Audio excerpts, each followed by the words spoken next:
नमस्कार साथियों, alpha two beta classes पे आप सभी का स्वागत है। और आज इस वीडियो में साथियों हम statements, assumption, cause and effect and course of action, जो कि आपकी लॉजिकल रीजनिंग का भाग है, इसका पार्ट 2 कवर करेंगे। पार्ट फर्स्ट ऑलरेडी हमने अपलोड कर दिया, तो उसको भी आप जाके वहाँ से प्रैक्टिस कर सकते हैं। साथियों, आगे बढ़ने से पहले मैं आपसे रिक्वेस्ट करूँगा, यदि आप अभी तक हमारे टेलीग्राम चैनल पर नहीं जुड़े हैं तो आप हमारे टेलीग्राम चैनल को ज्वाइन कर सकते हैं। वहाँ पर आपको काफ़ी सारी इंफॉर्मेटिव पीडीएफ देखने को मिलेंगी, और साथियों जो भी अपडेट्स हम लाते हैं वो रेगुलरली हम वहाँ पोस्ट करते हैं, तो उसको आप जाके ज्वाइन कर सकते हैं। एक और इनिशिएटिव अभी हमने स्टार्ट किया था, वो था हमारा क्विज चैनल, और जल्दी हम यहाँ पर क्विज स्टार्ट करेंगे। पिछले कुछ दिनों से यहाँ पर क्विज अपलोड नहीं हुआ है, ठीक है, वो मैं थोड़ा बिजी था उसके चलते, बट अभी हम जल्दी ही इस पर क्विज लाने वाले हैं, तो इसको भी आप ज्वाइन कर सकते हैं। कोई भी आपकी क्वेरी है उसको आप यहाँ पर पोस्ट कर सकते हैं, डाउट ग्रुप AB, ये हमारा हैंडल है, alpha two beta classes official, इसको आप ज्वाइन कर सकते हैं। ठीक है साथियों, स्टार्ट करते हैं। ये हमारा पहला क्वेश्चन है, इसको देखो आप। अब देखो जी, स्टेटमेंट और अजम्पशन के सवालों में साथियों आपको एक बात बताना चाहूँगा। इसमें आपको क्या करना है, जो स्टेटमेंट आपको दी गई है ना, उस स्टेटमेंट को पढ़ो और अपने आप को क्या मान लो कि आप वो स्पीकर हो जो ये स्टेटमेंट दे रहे हो। तो उस स्टेटमेंट को देने से पहले आप क्या क्या अज्यूम करोगे, वो चीज़ें आपको बतानी है। ठीक है, वो कौन कौन सी चीज़ें इम्प्लिसिट हो सकती हैं। ठीक है, दो स्टेटमेंट आपको यहाँ दी गई हैं, तो पहले स्टेटमेंट पढ़ते हैं। इन view of the severe heat waves passing through the state, the government has asked all all the schools to remain closed for the next fortnight। ठीक है, तो ये कहना चाह रहा है कि राज्य में गुजरने वाली भीष्म गर्मी की लहरों को देखते हुए सरकार ने क्या कहा है कि अगले 14 दिनों तक को क्या करना चाहिए, तत्काल प्रभाव से बंद रखने को कहा है। ठीक है, अब ये यहाँ पर एक चीज आपको ध्यान देनी है, जो एक्सट्रीम वर्ड्स है ना वो आपको ध्यान से पढ़ना है। जैसे इसमें दिया हुआ है ऑल स्कूल्स। अब ये स्टेटमेंट जब सरकार ने दी होगी तो सरकार ने क्या क्या अजम्पशन लिए होंगे, तो सबसे पहला अजम्पशन हम पढ़ते हैं, the heat waves may not continue beyond a fortnight. इसमें सबसे पहला वर्ड पकड़ना है मे। ठीक है, हो सकता है कि आपकी जो हीट वेव्स हैं ना एक्सटेंड हो। ठीक है, तो ये देखो, ये जो स्टेटमेंट दिया जा रहा है ना सरकार द्वारा, ये सरकार के बारे में रिसर्च की होगी, जो सरकार के डिपार्टमेंट होंगे, और उसके बाद सरकार इस स्टेटमेंट पे आई है। तो हो सकता है कि ये बियॉन्ड फोर्टनाइट जो है एक्सटेंड ना हो। ठीक है, तो ये जो चीज होगी ना, ये बिल्कुल इम्प्लिसिट है। और यहाँ पर ये जो वर्ड आपको दिख रहा है ना मी, ये यहाँ पर गेम चेंजर है, क्योंकि अगर ये बोल दे, एक्सट्रीम कोई वर्ड डाल दे कि भाई वो एक्सटेंड ही नहीं होगी, ठीक है, तो साथियों मैं आपको एक बात बताना चाहता हूँ, ये एक नेचुरल इवेंट है। ठीक है, और इस पे किसी का कंट्रोल नहीं है। ठीक है, तो हो सकता है कि चलती रहे, बट यहाँ पर इन्होंने लिख दिया है मे। ठीक है, तो ये इम्प्लिसिट होगा फर्स्ट स्टेटमेंट। सेकंड स्टेटमेंट को पढ़ेंगे, the parents of the student may not allow their words to attend school even after a fortnight. अब इस स्टेटमेंट को पढ़ने के बाद है ना, आपको एक चीज पता होनी चाहिए कि स्टेटमेंट में, ये मैंने अपने पिछले लेक्चर में भी बताया था, कि जो भी स्टेटमेंट आपको दी जाती है उसका एक पैरामीटर होता है, उससे बियॉन्ड आपको अगर कोई अजम्पशन दिख रहा है तो वो गलत है यार। ठीक है, अब यहाँ पर ये चीज बताओ, आपको जो पेरेंट्स है आपके, ठीक है, उसके बारे में यहाँ पर कोई चर्चा की गई है आपको इस स्टेटमेंट के बारे में, तो ये सरासर क्या हो जाएगा, आपका गलत हो जाएगा। घंटा इसके बारे में प्रॉपर जानकारी दी नहीं जा रही है। ठीक है, और ना ये इससे डायरेक्टली रिलेटेड है, तो इम्प्लिसिट नहीं होगा। इसका सही आंसर होगा ओनली वन, या फर्स्ट इज इम्प्लिसिट। ठीक है जी, आगे बढ़ेंगे। इस सवाल को देखो, अगेन स्टेटमेंट अजम्पशन का क्वेश्चन है।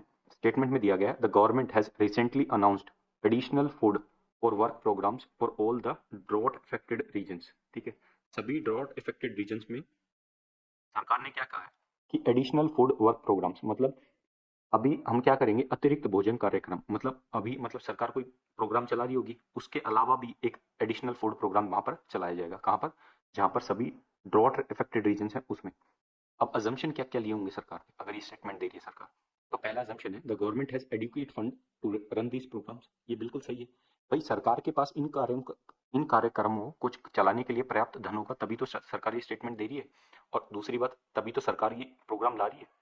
अगर सरकार के पास अगर बजट ही नहीं है, अगर फंड ही नहीं है इन प्रोग्राम्स को रन करने के लिए, तो सरकार ये स्टेटमेंट देगी क्यों। ठीक है, तो ये पहला जो आपका अजम्पशन है बिल्कुल सही है। सेकंड पढ़ेंगे, affected people may be able to get at least 1 meal a day due to this programs. ये पॉजिटिव स्टेटमेंट है सर। अब ये जो आपको स्टेटमेंट दी गई है ना, इसका सोल मोटिव क्या है, इसका सोल मोटिव है कि भाई वहां पर जो अफेक्टेड लोग हैं उनको कम से कम 1 मील तो मिल जाए। ठीक है, खाने को तो मिल जाए कुछ। और ये एडिशनल फूड प्रोग्राम इसलिए चलाया गया होगा क्योंकि वहां पर भाई डिजास्टर इतना है कि वहाँ जो सोर्सेज पहुंचाए जा रहे हैं वो पर्याप्त नहीं होंगे, तो इसके चलते सरकार क्या लेके आई होगी, एडिशनल फूड प्रोग्राम लेके आई होगी। तो सेकंड स्टेटमेंट भी आपका क्या है, इम्प्लिसिट है। इसमें आएंगे both first and second are implicit. ठीक है जी, आगे बढ़ेंगे। इस सवाल को देखो, सवाल में बोला है the employees association urges members to stay away from annual function as many of their demands were not met by the management। तो भाई इसमें बताया गया कि एक एम्प्लॉय की एसोसिएशन है, ठीक है, एक यूनियन है, वो अपने मेंबर्स को ये बोलती है कि आपको एनुअल फंक्शन से पार्टिसिपेट नहीं करना है उसमें, क्योंकि उनकी जो डिमांड्स है ना, वो कुछ डिमांड्स जो है मैनेजमेंट कमेटी द्वारा मानी नहीं गई। अजम्पशन क्या क्या लिए होंगे जब ये एम्प्लॉय एसोसिएशन ये स्टेटमेंट रख रही होगी अपने मेंबर्स के सामने?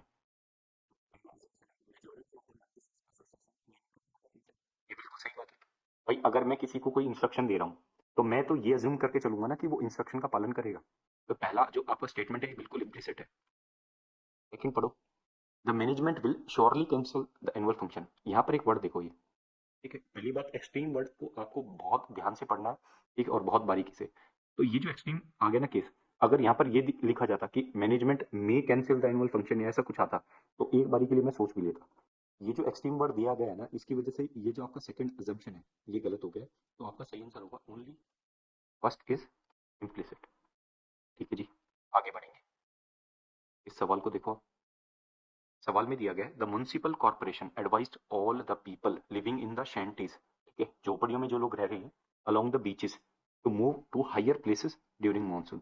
ठीक है भाई, उन्होंने बोला कि भाई मानसून के चलते जो झुग्गी झोपड़ियों में जो लोग रह रहे हैं वो हायर प्लेसेस पे चले जाए, ताकि जो पानी वगैरह आएगी या टाइड्स वगैरह आएंगी ना इस टाइम पर, उनसे ये लोग बच जाएं। तो ऐसा एक जो नोटिस है वो जारी करती है अपनी म्युनिसिपल कॉर्पोरेशन। तो इन्होंने जब ये नोटिस को जारी किया हुआ, ठीक है, सभी लोगों के सामने, तो उन्होंने क्या क्या अजम्पशन रखे होंगे या सोचे होंगे। तो पहला आपका स्टेटमेंट है many people living in the shanties may leave the city and relocate themselves elsewhere in the state. अब एक बात बताओ, इसमें ये स्टेटमेंट दिया गया कि many people living in the shanties may leave the city. भाई देखो, सिटी को बात छोड़ने की तो बात ही नहीं की गई है ना, सिटी को छोड़ने की बात नहीं की है। उन्होंने बोला कि वो जो जगह जहाँ रह रहे हैं वहां से वो हायर प्लेसेस पे चले जाएं, जो ऊंची जगह है वहां पर चले जाएं। ठीक है, सिटी को छोड़ने की तो किसी ने बात ही नहीं की। ठीक है, ये अजम्पशन आपका बिल्कुल गलत है। सेकंड पढ़ो, majority of the people living in the shanties along the beach may try to relocate to higher places during the monsoon. ये तो बिल्कुल एग्जैक्टली वही है। इन्होंने क्या कर दिया, इंस्ट्रक्शन का पालन कर दिया। जो स्टेटमेंट आपको दिया गया है वो एग्जैक्टली यहाँ पर आपको दिख रहा है कि भाई ज्यादातर लोग क्या करेंगे, इस इंस्ट्रक्शन का पालन करेंगे। ये बिल्कुल सही स्टेटमेंट है। तो सेकंड इज इम्प्लिसिट। आगे बढ़ेंगे, इस सवाल को देखो। इसमें दिया गया है the government of India has appointed a joint parliamentary committee to investigate into recent stock market crash. Stock market crash हुआ है, उसके चलते जो गवर्नमेंट ऑफ इंडिया है उसने क्या किया है, एक जॉइंट पार्लियामेंट्री कमेटी, एक जॉइंट पार्लियामेंट्री कमेटी को बिठाने का निर्णय लिया है। ठीक है, और वो क्या करेगी, उसके मैटर्स में इन्वेस्टिगेट करेगी। उन्होंने क्या क्या अजम्पशन लिए होंगे जब ये कमेटी को बिठाया जा रहा होगा? तो पहला अजम्पशन है कि the members of committee may possesses requisite expertise to carry out the investigation. ये बिल्कुल सही बात है भाई। वो इन्वेस्टिगेशन अगर कर रहे हैं तो उनके पास उतनी एक्सपर्टीज तो होनी चाहिए उस मैटर से रिलेटेड, तभी तो वो इन्वेस्टिगेट कर पाएंगे। तो पहला तो आपका इम्प्लिसिट है। दूसरा पढ़ेंगे, the people responsible for the crash may destroy all their documents before the committee lay their hands on them. अब साथियों मेरे को एक बात बताओ, अगर लोगों ने डॉक्यूमेंट्स को डिस्ट्रॉय कर दिया, तो ये जो पर्पस है आपका अल्टीमेटली कि ज्वाइंट पार्लियामेंट्री कमेटी जो है वो इसकी फाइंडिंग्स को इन्वेस्टिगेट करेगी, तो वो पर्पस तो फेल ही हो गया ना। तो ये जो सेकंड स्टेटमेंट है ये आपका इम्प्लिसिट नहीं होगा, यहाँ पर आंसर होगा आपका ओनली वन इज इम्प्लिसिट। ठीक है, इस सवाल को देखो। इसमें आपको दिया गया weapon inspectors of country X could not detect the presence of chemical weapons in custody of country Y. ठीक है, तो भाई इन्होंने बोला है कि एक कंट्री एक्स के जो वेपन इंस्पेक्टर है उन्होंने केमिकल वेपन्स जो कि कस्टडी में थे किसकी, कंट्री वाई की, उनको डिटेक्ट नहीं कर पाए ये लोग। तो क्या क्या अजम्पशन रहे होंगे? तो भाई अगर कोई ये स्टेटमेंट दे रहा है तो वो क्या क्या अज्यूम कर सकता है? पहला अजम्पशन है country X allowed the weapon inspectors of country Y to inspect weapons. अब एक बात बताओ, कंट्री एक्स अलाउड, भाई ऐसा थोड़ी हुआ है। Country weapon inspector of country X could not detect the presence of chemical weapons in custody of I. तो एक्स ने इन्वेस्टिगेट किया है, ठीक है, एक्स ने डिटेक्ट नहीं कर पाई एक्स कंट्री वाई के वेपन्स को। तो भाई ये तो स्टेटमेंट उल्टा आ गया ना कि country X allowed the weapon inspector of country Y to inspect weapons. और पहली बात, ये स्टेटमेंट आपको दी कहाँ गई है? ठीक है, ये आपका जो अजम्पशन है ये बिल्कुल not be detected. Presence of chemical weapons can not be detected. साथ में एक बात बताओ, ये वही पैरामीटर वाला सवाल है कि उस पैरामीटर से बियॉन्ड जा रहा है ये स्टेटमेंट? चर्चा की नहीं है इसमें। ठीक है, तो दोनों आपके, तो इसमें आपका जो सही आंसर बनेगा वो बनेगा neither one NOR two is implicit. ठीक है जी, आगे बढ़ेंगे। इस सवाल को देखो आप। सवाल में दिया गया है government need not spend even a paisa to provide water tankers to drought stricken localities in the state. ठीक है, राज्य सरकार में सूखाग्रस्त इलाकों में पानी के टैंकर उपलब्ध कराने के लिए एक पैसा भी खर्च करने की जरूरत नहीं है। ठीक है, राज्य सरकार ने government need not spend even a paisa to provide water tankers to drought stricken localities in the state. ठीक है, ये नेगेटिव स्टेटमेंट है। तो आपके क्या क्या अजम्पशन रहेंगे? तो पहला अजम्पशन पढ़ेंगे, NGO also need not spend money on providing water tankers. देखो ये स्टेटमेंट पहली बात तो एज्यूम कौन करेगा अगर मैं ये स्टेटमेंट देना चाह रहा हूँ। ठीक है, ये अजम्पशन के बियॉन्ड जा रहा है आपकी, ये आपकी स्टेटमेंट के बियॉन्ड जा रहा है ये अजम्पशन, तो ये वैसे ही इम्प्लिसिट नहीं रहेगा। अब सेकंड अजम्पशन पढ़ो, water tankers can not overcome the water shortage of drought stricken localities. अब इस पर्टिकुलर अजम्पशन के बारे में कुछ चर्चा ही नहीं की गई स्टेटमेंट में, तो ये भी क्या हो जाएगा, गलत हो जाएगा। अगेन इसका answer neither one nor two is implicit. आगे बढ़ेंगे, इसको देखो आप। इसमें दिया गया है because of the large number of port holes in road x reaching airport in time has become difficult. तो सड़क एक्स में बड़ी संख्या में गड्ढों की वजह से एयरपोर्ट पर समय से पहुंचना क्या हो गया, मुश्किल हो गया। अजम्पशन क्या क्या रहे होंगे आपके? Reaching airport in time may not be always necessary. पहली बात तो ये देखो, ये वर्ड, ये ऑलवेज वर्ड देखो।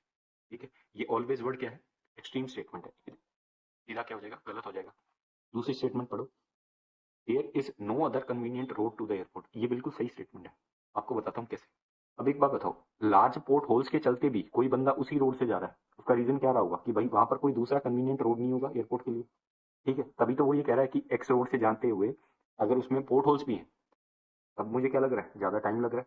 ठीक है, उसी के चलते, इन पोर्ट होल्स के चलते मुझे क्या लग रहा है, ज्यादा टाइम लग रहा है। ठीक है, और वो इसी रोड को फॉलो कर रहा है, क्यों, क्योंकि वहां पर क्या है, कोई दूसरा कन्वीनियंट रोड नहीं है उस एयरपोर्ट के लिए। तो ये जो सेकंड स्टेटमेंट आपका, ये क्या है, इम्प्लिसिट। ठीक है जी, बढ़िया। इस सवाल को देखो, इसमें दिया गया है the civil administration has asked the resident of dilapidated buildings to move out as these buildings will be demolished within next 30 days. तो नागरिक प्रशासन ने जर्जर इमारतों के निवासियों को बाहर जाने के लिए कहा है, क्योंकि इन इमारतों को अगले 30 दिनों के भीतर ध्वस्त कर दिया जाएगा। ये एक नोटिस जारी करता है कोई सिविल एडमिनिस्ट्रेशन। और साथ में याद रखना, कभी भी कोई नोटिस, कोई इंस्ट्रक्शन दिया जाता है तो उसकी हमेशा क्या होनी चाहिए, पालना होनी चाहिए, उनको हमेशा फॉलो करना चाहिए। ऐसी एजम्पशन को हम हमेशा इम्प्लिसिट मानेंगे। तो पहला एजम्पशन आपको दिया गया है, the civil administration may be able to demolish this building as per schedule. बिल्कुल, टाइम भी दिया हुआ है आपको, तो ये काम तो ये करेंगे। पहले जो आपका एजम्पशन है ये बिल्कुल इम्प्लिसिट है। ठीक है जी, तभी वो ये बोल रहे हैं कि अगले 30 दिनों तक हमें क्या चाहिए, वो सारी बिल्डिंग्स जो है वो खाली चाहिए। सेकंड अजम्पशन पढ़ो, the residents of these buildings may vacate and stay elsewhere. अब भाई ये बिल्कुल सही स्टेटमेंट है। अब वो क्या करेंगे, वो उनको खाली कर देंगे और कहीं दूसरी जगह रहेंगे, तभी तो ये नोटिस जारी किया जा रहा है, क्योंकि लोग क्या करेंगे, इसकी पालना करेंगे। सेकंड स्टेटमेंट भी आपका क्या हो जाएगा, ट्रू हो जाएगा, क्योंकि एक पॉजिटिव स्टेटमेंट है और ये इसके हित में बोल रहा है, ये चीज नोटिस के क्या कर रहा है, पालना कर रहा है। इस केस में आपका आंसर होगा बोथ 1 एंड 2 आर इम्प्लिसिट। आगे बढ़ेंगे, इस सवाल को देखो आप। अब देखो साथियों, अब हमारे जो सवाल शुरू होंगे वो होंगे स्टेटमेंट और आर्ग्यूमेंट्स में। तो आपको इसमें बताना है कौन सा आर्ग्यूमेंट स्ट्रॉन्ग है। Only one strong, only two strong, both are strong, और फोर्थ ऑप्शन आपका बचता है नीदर आर स्ट्रॉन्ग। ठीक है जी, अब देखो इस पर्टिकुलर स्टेटमेंट और आर्ग्यूमेंट वाले सवाल को पढ़ो। इसमें दिया गया है should sex determination test during pregnancy be completely banned. क्या गर्भ अवस्था के दौरान लिंग परीक्षण पर पूरी तरह से रोक लगा देनी चाहिए। अब साथ में देखो पहला आर्गुमेंट पढ़ो, yes this leads to indiscriminate female foeticide and eventually will lead to social imbalance. Second argument पढ़ेंगे अब हम, no people have a right to know about their unborn child.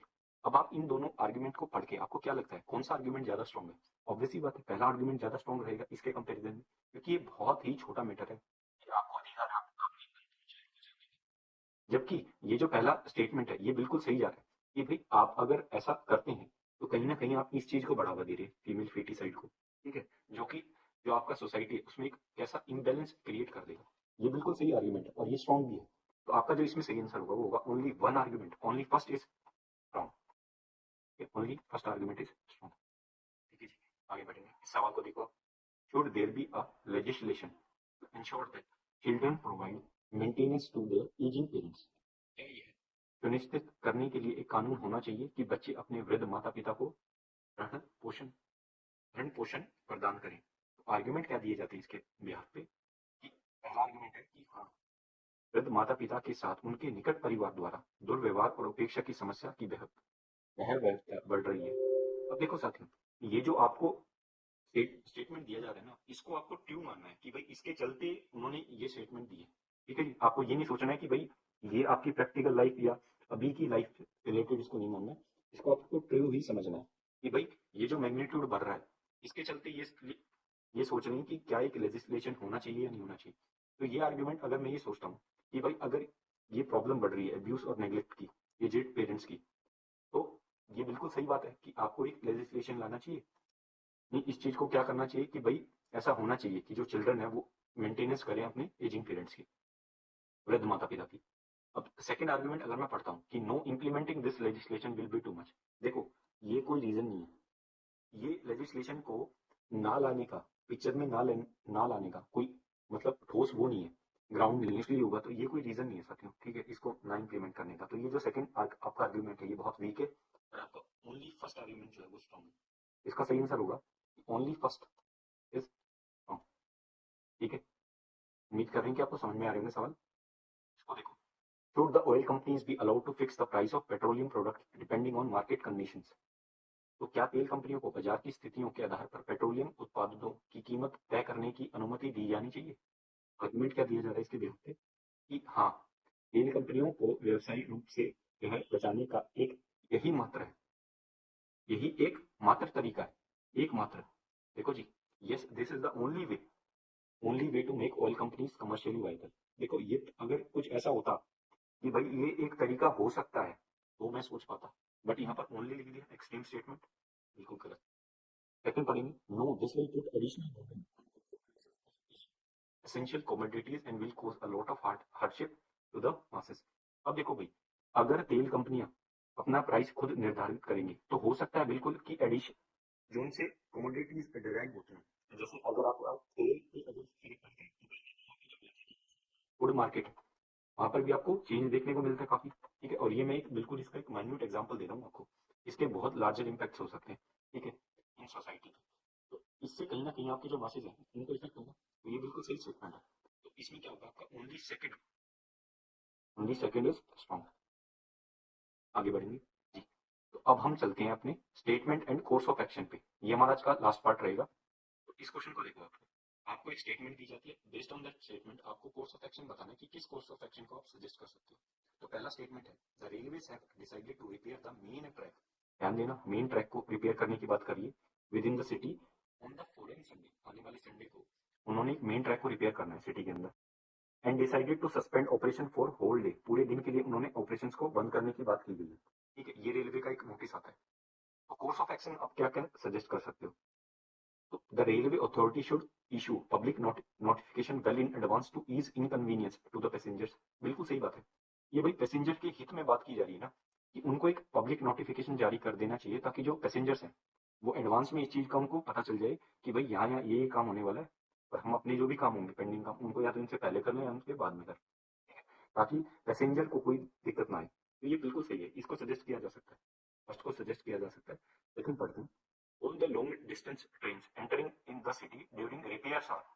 तो रिपेयर आर के दौरान जो भी लंबे डिस्टेंस की ट्रेन जो कि सिटी के अंदर आती है should be stop outside the city limit.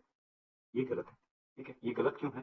क्योंकि भाई उनसे उनको क्या हो सकती है, प्रॉब्लम फेस करनी पड़ सकती है। साथ ही साथ ही ये कोई वो नहीं हुआ उसका अल्टरनेटिव। ठीक है, या ये कोई कोर्स ऑफ एक्शन नहीं हुआ। या तो आप ये बोलो कि भाई आपका जो मेन ट्रैक है अगर उसके साथ कोई काम चल रहा है तो आप उस टाइम के लिए आपको क्या करने पड़ेंगे, ऑपरेशंस को या तो आप रोक दो या फिर आप डाइवर्ट वगैरह कर दो कि कोई दूसरा रास्ता हो जहां से वो, या उस चीज को या उस ट्रैक को आप बाईपास कर सकते हो। ठीक है, बट ये कोई कोर्स ऑफ एक्शन आप सजेस्ट नहीं कर सकते यहाँ पर, कि कहीं ना कहीं ये दिक्कतें ही पैदा करेगा मासेस के लिए। तो पहला जो कोर्स ऑफ एक्शन है उसको सजेस्ट किया जा सकता है। इसमें सही आंसर होगा only one can be suggested. ठीक है जी, आगे बढ़ेंगे। तो देखो, स्टेटमेंट में दिया जा रहा है, the apex court has decided that there is a need to bring in a mechanism in the government functions to make them transparent. तो इसके बिहाफ पे आपको दो कोर्स ऑफ एक्शन दिए जा रहे हैं। The government should immediately appoint a task force to work out the modalities. The government should appeal to the apex court to reconsider it directive. तो साथ ही मैं यहाँ पर एक चीज बताना चाहूंगा जो कि मैंने आपको पहले भी बताई थी, कि कोई भी इंस्ट्रक्शन आपको दी जाती है, और यहाँ पर तो अपेक्स कोर्ट की बात कर रहे हैं, भी सुप्रीम कोर्ट होगा आपका कंट्री का, तो भाई उस कंट्री के जो सुप्रीम कोर्ट ने जो न्याय मतलब जो जजमेंट दिए, तो ऑब्वियस सी बात है भाई, कोई जजमेंट की हम क्या करेंगे, पालना करेंगे, तो उसको फॉलो करेंगे। ठीक है, आप ये नहीं कह सकते कि भाई आपने ये जजमेंट गलत दिया, आप इसको रिकंसिडर करें। तो सेकंड जो है ना कोर्स ऑफ एक्शन, इसको सजेस्ट नहीं किया जा सकता, जबकि फर्स्ट जो कोर्स ऑफ एक्शन है इसको बिल्कुल सजेस्ट किया जा सकता है। ठीक है, कि भाई गवर्नमेंट को एक टास्क फोर्स बनानी चाहिए, और जैसा भी मतलब जो भी उनकी फॉर्मेलिटीज है उनको पूरा करना चाहिए कि किस तरीके से इसको वर्कआउट किया जाए। ठीक है, तो आपका फर्स्ट कोर्स ऑफ एक्शन बिल्कुल सजेस्ट किया जा सकता है। आगे बढ़ेंगे, इस सवाल को देखो, इसमें स्टेटमेंट दी जा रही है, a speeding truck has seriously injured many persons sleeping on the road side early in the morning. ठीक है, सुबह सुबह एक तेज रफ्तार ट्रक ने सड़क किनारे सो रहे कई लोगों को गंभीर रूप से घायल कर दिया है। पहला कोर्स ऑफ एक्शन पढ़ते हैं, the local administration should immediately put a complete ban on people sleeping on road side. अगर आपको कोई भी कोर्स ऑफ एक्शन ऐसा दिया जाता है जिसमें आप मासेस के अगेंस्ट जा रहे हो या पब्लिक हित के अगेंस्ट जा रहे हो, तो वो कोर्स ऑफ एक्शन आपको सजेस्ट नहीं करना है। ठीक है, तो यहाँ पर आप कहीं ना कहीं यही बोल रहे हो कि भाई हमें उसको कंप्लीट बैन करना है। ठीक है, पहली बात तो ये एक्सट्रीम स्टेटमेंट है कि भाई पूरी तरीके से इनको बैन कर देना चाहिए रोड पे सोने से, जबकि इसका जो समाधान है वो दूसरा है। इस प्रॉब्लम का समाधान दूसरा है, या तो आप उनको अल्टरनेटिव शेल्टर वगैरह प्रोवाइड करो, या फिर जो ड्राइवर ने, जैसा कि स्टेटमेंट बी में दिया जा रहा है, the driver of the speeding truck should be nabbed and tried for crime he committed. बिल्कुल सही बात है भाई, जिसने ये क्राइम किया है उसको पकड़ना चाहिए, और उसको उस क्राइम के लिए क्या देना चाहिए, उसके लिए उसके ऊपर क्या होनी चाहिए, कार्रवाई होनी शुरू, कार्रवाई की जानी चाहिए उस पर। ठीक है, तो ये सेकंड स्टेटमेंट जो है इसको हम सजेस्ट कर सकते हैं, बट पहला वाला जो स्टेटमेंट है ना, ये कोई रेमेडी नहीं है, इसको सजेस्ट नहीं किया जा सकता। Only two can be suggested, इसका सही आंसर होगा। ठीक है, ये साथियों आपके लिए क्वेश्चन ऑफ द डे। इसका आंसर आपको किस में देना है, कमेंट सेक्शन में, और जरूर से देना है। और क्वेश्चन क्या है, एक स्टेटमेंट है और कोर्स ऑफ एक्शन आपको दिए जाएंगे। स्टेटमेंट है, there has been a spurt of robbery and house breaking incident in the locality during past fortnight. ठीक है, तो कोर्स ऑफ एक्शन आपको दो दिए जा रहे हैं, तो आपको कमेंट में बताना है किस कोर्स ऑफ एक्शन को आप सजेस्ट कर सकते हैं। तो साथियों ये था आज का हमारा लेक्चर। अगर आपको लेक्चर इन्फॉर्मेटिव लगा है, तो ये हमारा चैनल है alpha two beta classes Telegram पर, इसको आप ज्वाइन कर सकते हैं। साथ ही साथ साथियों आपको दो काम करने हैं। सबसे पहली बात, अगर आप चैनल पे नए हैं तो चैनल को आप सब्सक्राइब कर सकते हैं, इससे हमें कहीं ना कहीं मोटिवेशन मिलता है और भी वीडियोस बनाने के लिए। ठीक है, और वीडियो को क्या कर सकते हैं, लाइक कर सकते हैं। लाइक करने के लिए मैं साथियों लाइक करने के लिए साथियों मैं इसलिए बोल रहा हूँ, इससे क्या होता है कि जो हमारी वीडियो होती है उसके यूट्यूब के एल्गोरिथम के अकॉर्डिंग इसका इंप्रेशन जो है वो बढ़ जाता है, और ये वीडियो जो है वाइडर ऑडियंस तक पहुंच पाती है। तो आपसे ये रिक्वेस्ट रहेगी कि अगर आपको कंटेंट पसंद आता है तो इसको लाइक कर सकते हैं। किसी भी तरीके का आप इंप्रूवमेंट चाहते हैं कंटेंट में, तो उसको आप कमेंट सेक्शन में मेंशन कर सकते हैं। ठीक है साथियों, तो आज के लिए इतना ही। जल्दी हम और भी वीडियोस के साथ आएंगे, तब तक के लिए अपना ख्याल रखें, अपने परिवारजनों के साथ रहें, खुश रहें। जय हिंद।